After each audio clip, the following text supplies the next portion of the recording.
Owning a hotel doesn't make you an operator. Trial and error in the hotel business is it'll empty your bank account very fast. You are the problem. And until you Wow. fix that, there's nothing that I or anyone else can do for you. There's no revenue management in the world that's going to be able to help you when nobody knows you exist. I remember paying $60,000 franchise invoices like, it was nothing. At one hotel, the franchise invoice was bigger than the mortgage. Why do you think that renovation budgets almost always blow up? You have to double whatever you think you need. And if you're not willing to make that investment to get the top somewhere, you're always going to get the short end of the stick. You're going to get the crumbs. You're going to get that little garnishment that's left over. Today, we're joined by Bruce Jordan, hotel revenue strategist and author of Hotel Revenue Bible. Bruce specializes in revenue management, digital marketing, and operational profitability for hotels across the country. But here's what makes this conversation different. Bruce sits at the intersection of revenue, renovation, and reality. He's seen firsthand how beautiful design can fail operationally, how labor costs can quietly destroy ROI, and why most struggling hotels aren't losing because of bad branding. They're losing because of mindset and capital constraints. Today, we're digging into real levers of hotel profitability, digital visibility, renovation strategy, operational practicality, and the difference between investor thinking and survival thinking. Bruce, thank you so much for joining us. Welcome to the show. I am so glad to be here. Amazing. So tell us about you, your business, and what you uniquely specialize in. I'm originally from New Jersey. I've been in the hotel business for a quarter of a century. Oh my God. Sheesh. Doesn't seem that long. It flies by so fast when you have hospitality in your blood. I'm former IHG corporate. I worked at several different franchises, including Marriott, Wyndham, Hilton, Choice, all the big brands and the big names. And I shifted my focus from accounting to operations to revenue, because I realized very early on in my operational career that it doesn't matter how great your operation is. It doesn't matter what your hotel looks like. Nobody is going to know you exist unless you could get them in the door. So that has been the main focus of my later half of my career for the last 10 years plus. So what made you make that shift? Was there a challenge or an incident that happened that kind of opened your eyes to that? I know that you said that like 70% of hotels are driven by digital presence today. Like, break all of that down for us. I was tasked with turning around this hotel over here in Kissimmee, actually, in Orlando, Florida. Not too far from Disney, literally 5 miles away from Disney. And the owner did not believe in revenue management, and the owner did not believe in marketing. He just thought the hotel was going to sell itself. I actually never told this story before. He was a stockbroker, so he thought because he used to buy, sell, and trade stocks that revenue management was the same thing. What ended up happening is that, of course, the hotel was still suffering. So I said, hey, listen, I think I'm going to take over the revenue management thing, because clearly you're not trading Microsoft when it comes to selling hotel rooms. Once I took over, I said, I'm going to show you first that revenue management is really going to make the difference on the marketing side, because revenue management and marketing is hand in hand. So I said, I'm going to reduce the rate down to $40. You're not going to see this huge shift that you think is out there. I reduced the rate down to $40 for one day. I think it was an additional 2 or 3 rooms for that particular day. It wasn't a rate thing. It wasn't a product thing, because their review score was pretty good at that time. It took me forever to make that happen. It was a visibility thing. We weren't visible and nobody could see us. So even though the rate was only $40, they still couldn't book it. Tell us about how you did that. How did you get more bookings, and what does that formula, is there a formula to your madness, to your genius?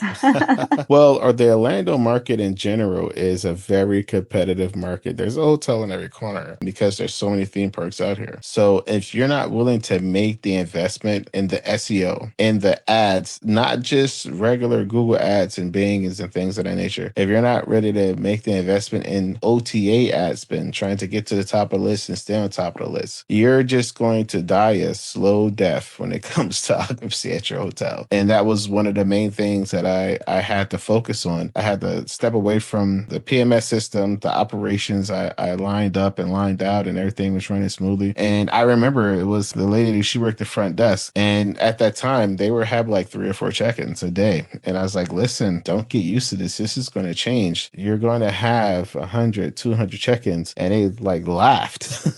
I said, okay. So once I finished work my magic, once I started getting the ads going, once I started doing what I need to do to restore the presence of the hotel, is visibility, reservations was just flying in through the door. She went from having 5 or 6 check-ins to, 80, 90, 100 check-ins a day, and they were just flabbergasted. What was their response, aside for probably freaking out, both excitingly and overwhelmed. That's what the response. They were very overwhelmed. They were pretty much just used to working a whole shift, but not much to do, to being swamped to the point where they had a hard time servicing the guests with two people at the front desk. Like people coming for towels or extra towels, they couldn't service them. So I had to, of course, hire more staff just because the demand shifted and we needed more employees. Right. That's called a champagne problem.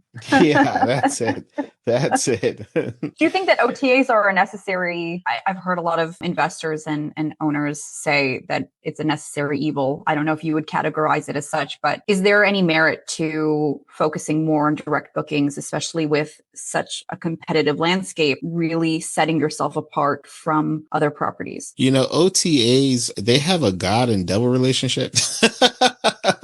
You know, God created the devil and then the devil ended up influencing everyone else. That's pretty much what happened in the hotel industry. Like they just didn't exist in the 2000s. The OTAs went knocking on the door, hotel, we could get your business, we could get your business. And even the GMs at that time, they were like, why would we give our business, our rooms to this OTA? Won't that take away from us? Like the OTA wouldn't exist without us. You got to remember, they don't own hotels. They don't own hotel rooms. The only thing they own is the internet. They own the marketing. So they will spend $7 billion to make one. So they'll spend $7 billion to make $8 billion.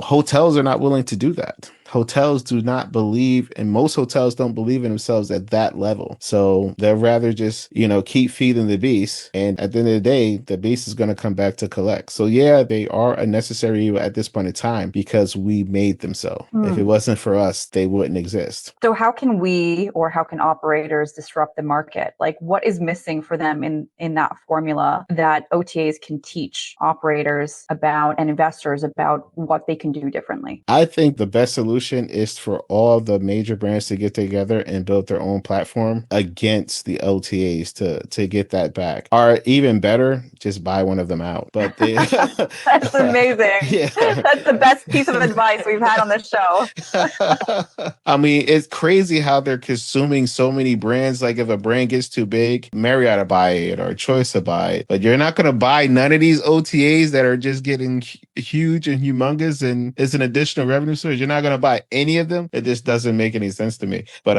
I digress. But maybe not, because maybe we need to pull together everybody from our audience and our previous guests to buy them out. Yeah, it's crazy because I remember with the Starwood deal when Marriott bought Sheraton. I mean, hey, you know, Sheraton was a great product. Radisson's a great product. But I think you could have bought your revenue source where all your commission is going to versus buying, you know, another brand. So I don't get that one. That makes total sense. That's incredible. I mean, really, the truth is with any business, it doesn't matter what industry, what vertical, marketing and sales is the foundation to any of them. And without that, without turning the faucet on for lead flow and also positioning the property, I think that that's what you do, right? That lead flow, turning the faucet on. And what I do is in terms of storytelling and positioning the product and having that stellar experience. Without those things, the ultimately competition is always going to win because there's always going to be somebody that's going to out renovate the next property and be a little bit better than the more dated one. I think the biggest issue is that the franchise is going to get their commission regardless. So like we have to pay franchise fees on the OTA revenue, even though the franchise had nothing to do with their revenue. So if we say, okay, we're going to cut out the franchise fees and they pass a law stating you cannot charge franchise fees on OTA revenue, I think then they'll start buying them out. That's mind-blowing because it seems that from everyone that I've spoken to that hotels are getting killed by so many different fees from literally every single corner. What's really happening is, especially for the hotel owners, is they just see it as an equity play now, or, you know, they're just trying to survive. I remember paying $60,000 franchise invoices, like, you know, it was nothing. At one hotel, the franchise invoice was bigger than the mortgage. So you can imagine. Wow. Yeah.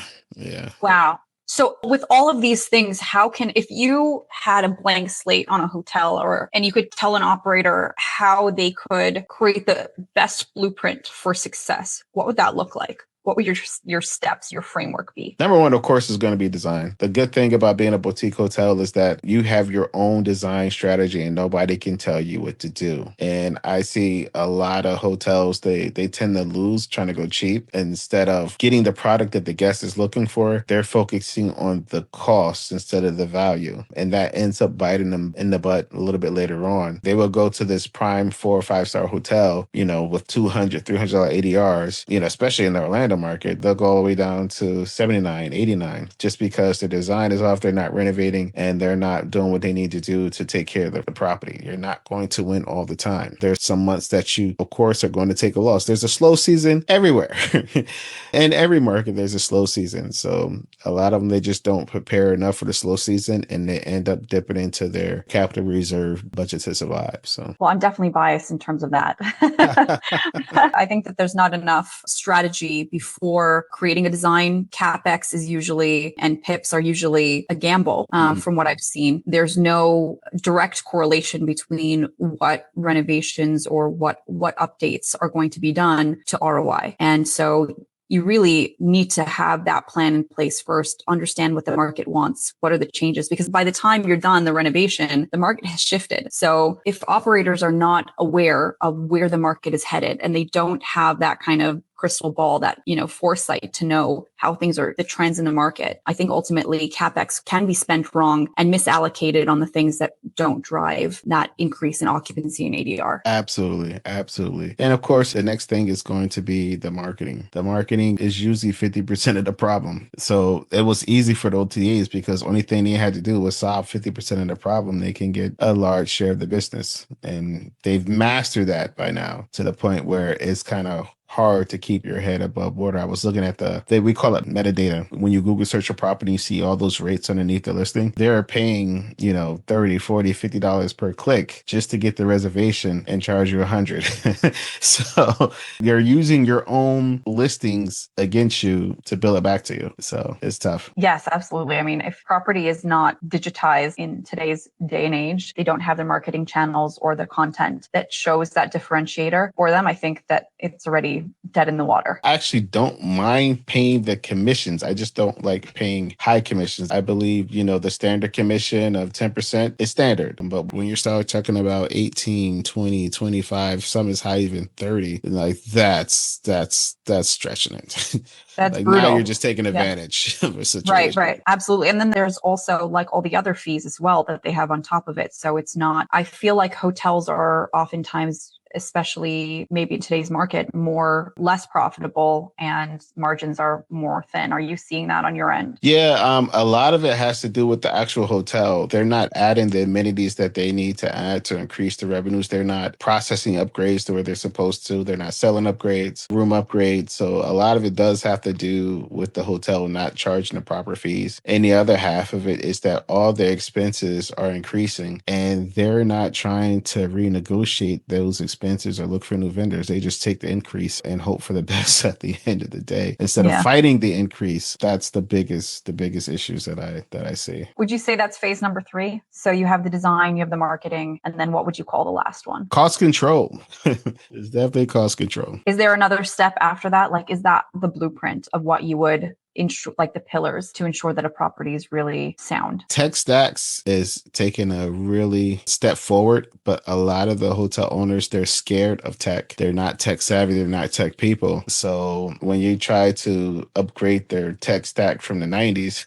into 2026, their head starts spinning. One, they don't know what it does. So they really don't know how valuable it is. So a lot of times they're in situations where, there's a 20, 30, 40, $50,000 tech stack upgrade that needs to happen. And they're just not doing it because one, they don't know what it does. They don't believe in it. And two, they don't see how it's going to save them money. Even after you show them, they still don't want to do it because they don't want to take the risk of losing an investment if it doesn't work out. Marriott has been around for a very, very long time. And I think that some of the hotels, brand new hotels, still have systems that were popular in the 90s inside their property, and along with some other ones. It's not just Marriott. So awesome. So if you were to talk to a brand new hotel owner, what would you do or what would you say to convince them that all these 4 pillars are necessary? I will have to get a hypnotist. The newer ones of this generation, they're starting to get it. They're starting to see it. I show them past results. Like, this is what I did. This is what happened. And if we take these necessary steps, within 6 months, you're going to see a major change. And a lot of them are starting to come around. I have a property that they've been around for some time. It's really hard to get the employees on board, though, because they have to learn new systems and then they have to learn new processes and new SOPs. So a lot of them was like, everything was fine until you got here. Now I'm doing more work for the same money. It's usually not a great incentive for them, but it's a great benefit to the hotel. So those are usually the first things, is trying to show new ownership what can be done, what is, and trying to bring the employees along for the ride. Those are the two major issues that you tend to face. To incentivize them. Do you Yeah. think that the ones that are coming around, is it because of a pain point that they're losing revenue? Like, what is it that gets them to say, hey, we have to do something different? Like, why does it have to get so bad when you're bleeding, before you do something about it? I had one owner, they will look across the street and they would see the parking lot always full. Meanwhile, their parking lot is empty every day. And they called me because they know this is what I do. The good thing is I don't need new business. I try to really vet out my new business before I take it, because you just never know what you're dealing with when you're dealing with real estate people. I think that's the best way to put it. I had to tell them, like, the problem is you. Like, these are the issues that you're having. You're not doing anything about it. You're not making any sales calls. Those people across the street, they have a wholesale team and you haven't made one call. You don't have the amenities that hotel has. You don't have the management team that the hotel has, because you want to be in control of everything and you don't want to change anything. You are the problem. And until Wow. you fix that, there's nothing that I or anyone else can do for you. There's no revenue management in the world that's going to be able to help you when nobody knows you exist. There's, like, over here in Orlando, there's got to be 1,000 listings on booking.com and you're probably number 350. Or what guest is going to go down to 350 just to look for you? You have to be realistic. If you want to be seen, you have to be at the top somewhere. And if you're not willing to make that investment to get the top somewhere, not everywhere, but somewhere, you're always going to get the short end of the stick. You're going to get the crumbs. You're not going to get the steak. You're not going to get the potatoes. You're going to be the garnishment. You're going to get that little garnishment that's left over. So did they come around? Oh, God, no. No, they didn't. God, oh, no.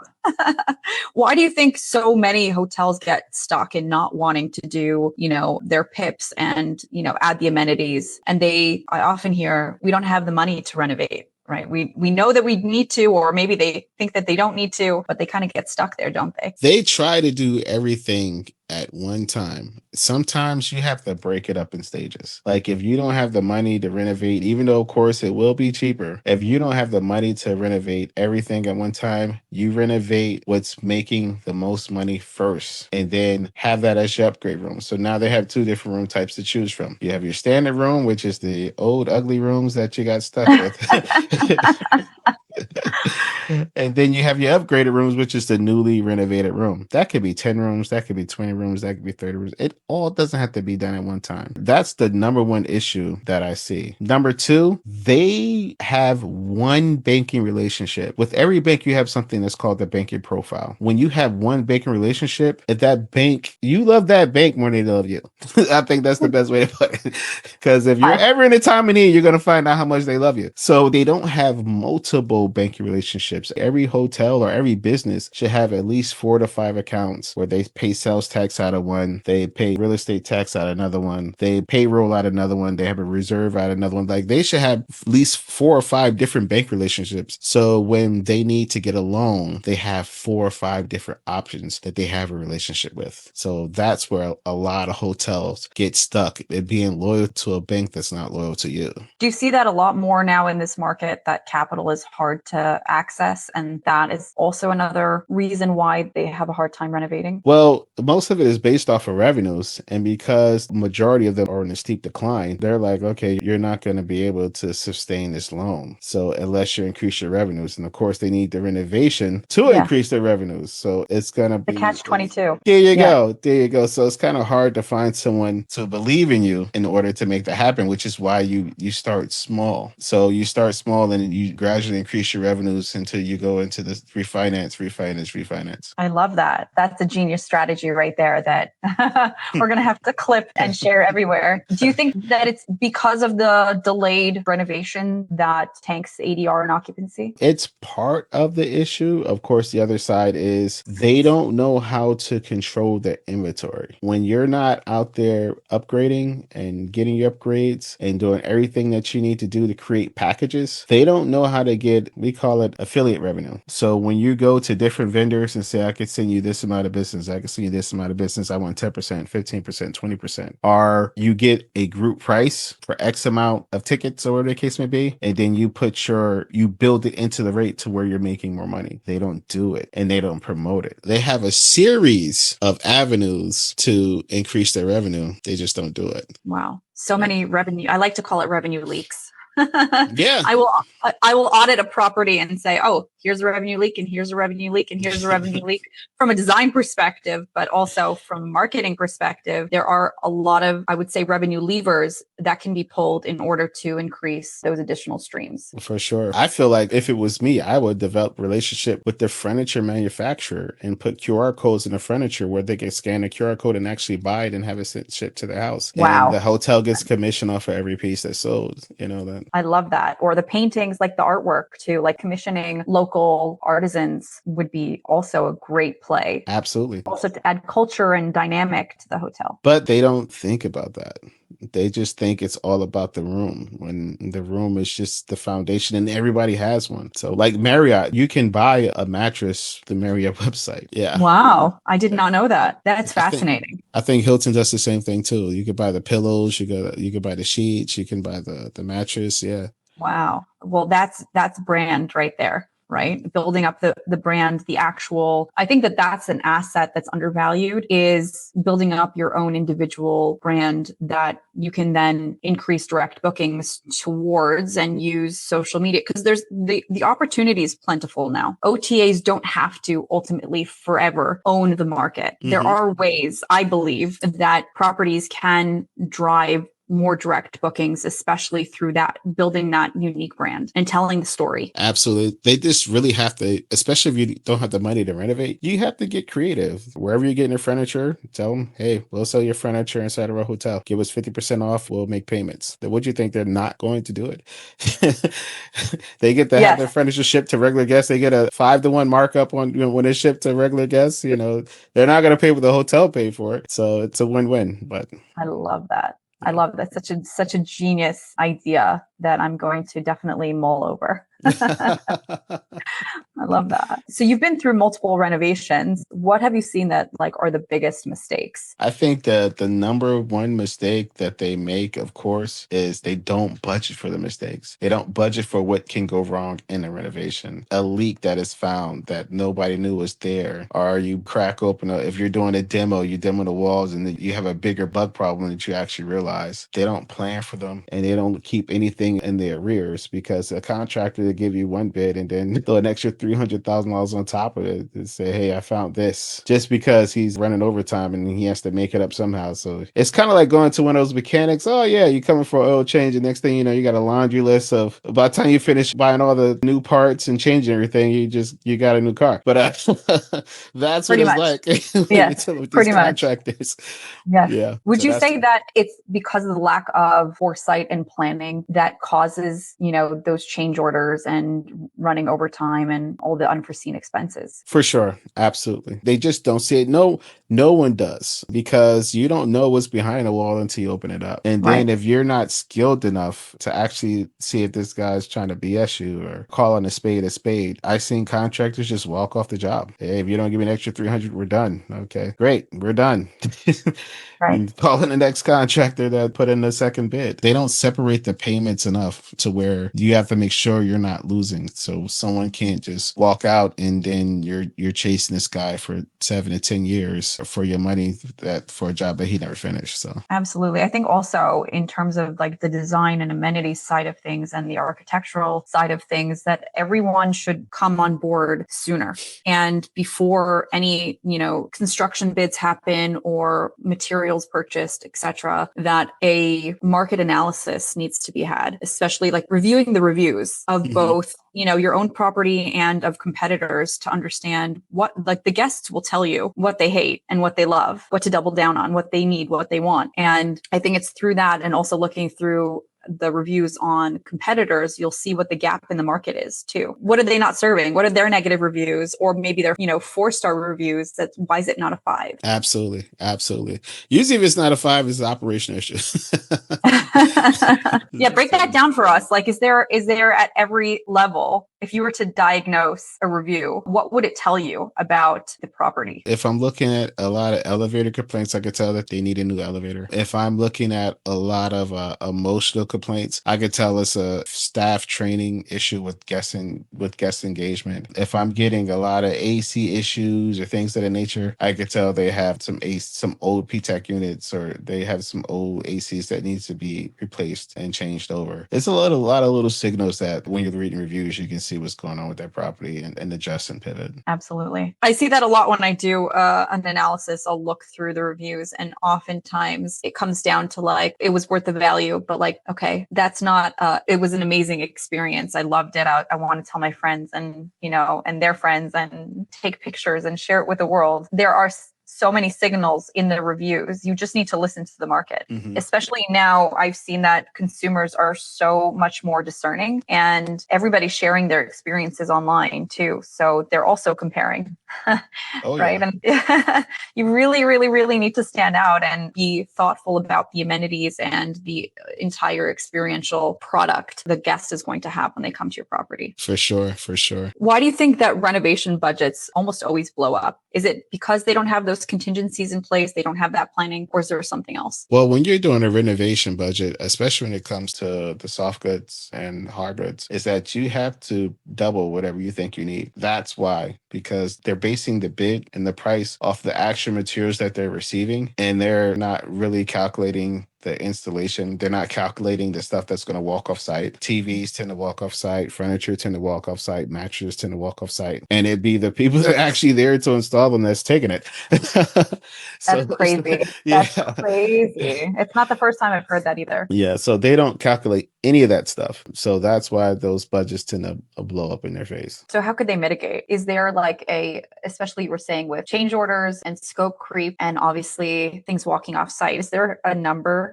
in terms of contingencies that an owner operator could have? Me, myself, I would double it. And then when it comes to deliverables, I make sure the room is fully demoed and ready for everything to be put inside the room. It gets delivered to the room and locked. So if whoever's going inside that room, if anything is walking off site, it's because someone has access to that room. They have a key. So that person's the individual that is taking it. So that's when I'm doing deliverables like furnitures and TVs and mattresses and things of that nature. It all gets put inside the room when it's delivered. Got it. So if you're ordering, let's say you're doing 10 rooms and you're ordering 10 TVs and 10 mattresses and 10 of everything basically, then are those rooms all demoed first? And then because you need, with the wallpaper and flooring and all of the lighting and all those things go in first, obviously, before the other goods. So are you having them offsite at a receiving warehouse and then bringing them in once everything else is in place? Like, how are you doing and managing that aspect? Most of us, we usually keep the containers on site. So we have everything locked away in the containers. The delivery date, I would try to push it as close to when that room is ready, done, and finished. I try to get as close as to that. So this way I won't have any issues of someone trying to break in the container and take it. Exactly. Because that's another thing, right? Yeah. How should hotels like test clean rooms before rollout? I know we discussed initially something about, I believe you had mentioned something about carts hitting,